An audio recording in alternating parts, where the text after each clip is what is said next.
hello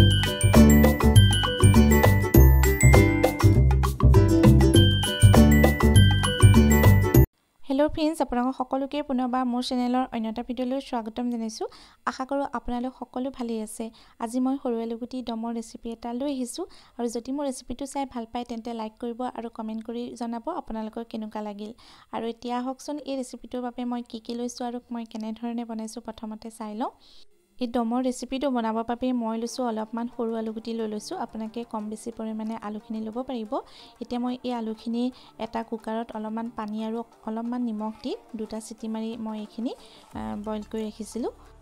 আৰু লৈছো দুটা মিডিয়াম সাইজৰ পিয়াজ লৈছো এই ডাঙৰ ডাঙৰকৈ অলপমান কাটি লৈছো পিয়াজখিনি আৰু লৈছো এটা ডাঙৰ সাইজৰ বিলাহী গুটিখিনি আঠৰে মই এনেকৈ ডাঙৰকৈ কাটি লৈছো কেইফুটামান নহৰু লৈ লৈছো আৰু এটুকুৰা আদা লৈ লৈছো আৰু দুটা কেঁচা জলকীয়া লৈ লৈছো আৰু মছলাৰ ভিতৰত মই লৈছো এচামুচ গোটা জিৰা আৰু এচামুচ গোটা ধনিয়া আৰু লৈছো আধা চামুচ কাশ্মীৰী চিলি পাউডাৰ একিলা তেজপাত আৰু লং ইলাচি দালচেনি লৈছো এতিয়া মই যিখিনি আলু আছে সেই আলুখিনি মই এনেকৈ বাকলিখিনি আঁতৰাই লম এসো বইল কৰা আলুখিনি বাকলিখিনি আঁতৰাই লব এনেকৈ আঁতৰাই লৈ মাটাখিনি আলুৱে মই বাকলিখিনি আঁতৰাই লম এয়া মই বাকলিখিনি আঁতৰাই লোৱা হৈ গৈছে এতিয়া মই এপাত কাটা চামুচ লৈ লৈছো এই চামুচ পাতৰ সহায়তে মই এনেকৈ যিখিনি আলু আছে সেই আলুখিনি আটাইখিনিয়ে এনেকৈ খুচি খুচি দিম তেতিয়া মছলা আৰু নিমখখিনি ধুনীয়াকৈ সোমাই পৰিব আৰু খাবলৈ খুবেই টেষ্টি হ'ব তেতিয়া এসো মই আটাইখিনি এনেকৈ ৰেডি কৰি ললো আনফালে এখন কেৰাহী পাতি লৈছো গেছত আৰু কেৰাহীখন গৰম হোৱাত অলপমান মই সৰিয়হৰ তেল দি দিছো আৰু তেলখিনি গৰম হোৱাত মই ইয়াতে যিখিনি গোটা জিৰা আছে সেইখিনি দি দিম আৰু যিখিনি গোটা ধনিয়া সেইখিনিও মই দি দিম আৰু কাটি ৰখা পিয়াজখিনি ইয়াতে দি দিছো আৰু যিখিনি বিলাহী আছিল সেইখিনিও মই ইয়াতে দি দিম আৰু যিখিনি আদা আৰু নহৰু আছিল সেইখিনিও মই ইয়াতে দি এতিয়া আকৌ এবাৰ লৰাই লৈছো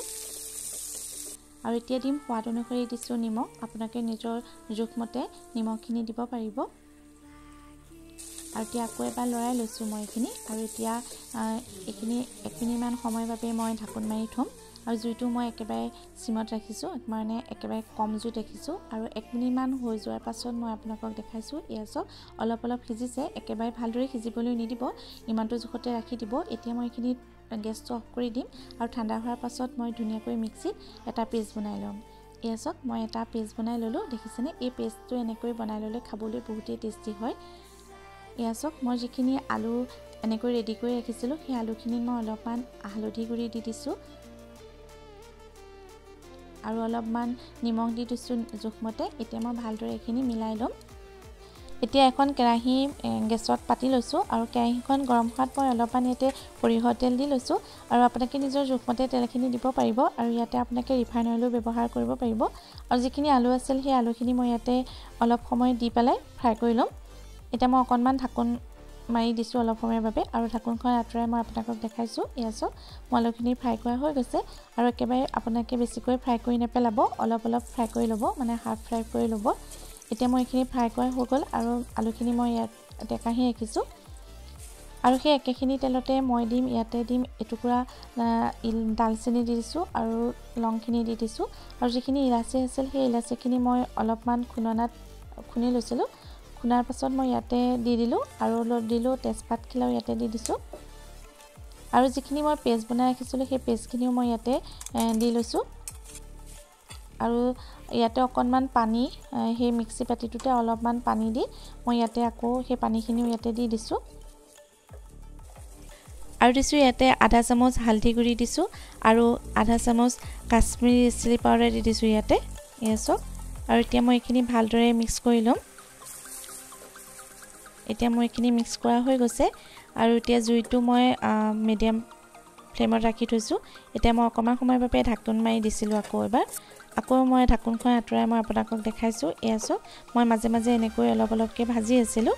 আৰু অলপমান দি দিছো ইয়াতে চেনি দিলে ইয়াৰ সোৱাদটো ধুনীয়া হয় আৰু খাবলৈও টেষ্টি হয় আৰু কালাৰটো ধুনীয়া হয় যেটো মই তেলতে দিব লাগিছিল কিন্তু মই পাহৰিলো সেইবাবে মই পাছত ব্যৱহাৰ কৰিছো আৰু দিছো অলপমান নিমখ দি দিছো নিমখখিনি মই অকনমান কম হোৱা যেন লাগিল সেইবাবে এতিয়া মই গ্ৰেভিখিনি ৰেডি হৈ গৈছে আৰু মই ইয়াতে অলপমান গৰম পানী এড কৰি দিছো এসো এতিয়া মই আকৌ অলপ সময় লৰাই লম এনেকৈ মই ঢাকোন মাৰি অলপ সময় এনেকৈ ভাজি আছিলোঁ যেহেতু ভিডিঅ'টো বহুতেই দীঘল হৈ যাব সেইবাবে মই দেখুৱা নাছিলোঁ আৰু ইয়াতে মই এতিয়া যিখিনি আলু আছিল সেই আলুখিনি দি মই এইখিনি ভালদৰে এইখিনিৰ লগত ভালকৈ মিলাই ল'ম গ্ৰেভিখিনিৰ লগত এয়া চাওক ওচৰৰ পৰা দেখাই দিছোঁ কালাৰটো কিমান ধুনীয়া হৈছে দেখিছেনে এতিয়া মই এইখিনি 1 মিনিটমান সময়ৰ বাবে আকৌ মই ঢাকোন মাৰি দিছিলোঁ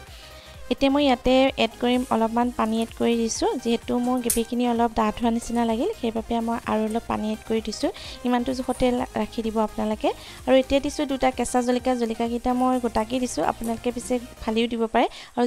জ্বলা পৰিমাণটো নিজৰ জোখমতে আপোনালোকে দিব পাৰিব এতিয়া অলপ সময়ৰ বাবে ঢাকি ৰাখি মই আপোনালোকক আকৌ এবাৰ দেখাই দিছোঁ এছক ঢাকোনখন আঁতৰাই মই দেখাইছোঁ এইখিনি এতিয়া গ্ৰেভিখিনি মোৰ ৰেডি হৈ গ'ল মানে আলুৰ দমৰ ৰেচিপিটো মোৰ ৰেডি হৈ গৈছে আনফালে এটা বাউলত মই আপোনালোকক পৰিবেশন কৰি দেখাইছোঁ এয়া চাওকচোন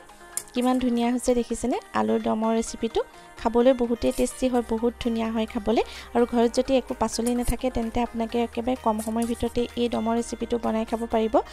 আৰু এই ৰেচিপিটো ৰুটি পৰঠা আৰু ভাতৰ লগতো ধুনীয়াকৈ আপোনালোকে পৰিবেশন কৰিব পাৰিব আৰু এনেদৰে আপোনালোকে খাই চাবচোন দেই আৰু যদি আপোনালোকে মোৰ ভিডিঅ' প্ৰথমবাৰৰ বাবে চাইছে তেনেহ'লে চেনেলটো প্লিজ সাবস্ক্ৰাইব কৰি থৈ যাব আৰু সাবস্ক্ৰাইব কৰি কাষতে থকা ঘণ্টিটো অল কৰি থৈ যাব তেতিয়াহে মই আহিবলগীয়া নতুন ভিডিঅ' নটিফিকেশ্যন সকলোতকৈ আগত পাব গতিকে আজিলৈ আহিছোঁ বাই বাই